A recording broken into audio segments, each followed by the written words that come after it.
এক ছিল ছোট্ট একটি গ্রাম। সেই গ্রামে থাকতেন এক কুঁজো বুড়ি। তার পিঠটা একটু বাঁকা ছিল, তাই সবাই তাকে কুঁজো বুড়ি বলেই চিনত। কিন্তু তিনি ছিলেন খুব দয়ালু আর জ্ঞানী।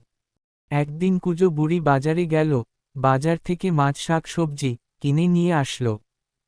গ্রামের পথ দিয়ে হাঁটতে হাঁটতে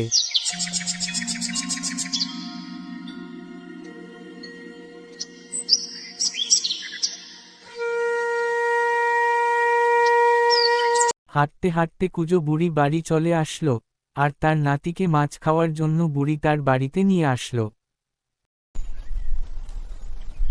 খেয়ে দিয়ে কুঁজো বুড়ি ও তার নাতি গল্প শুরু করলো। হ্যালো ছোট বন্ধুরা, ভিডিওটি ভালো লাগলে অবশ্যই লাইক কমেন্ট শেয়ার করে দিবা। আর পরবর্তী পর্বের জন্য চ্যানেলটি সাবস্ক্রাইব করে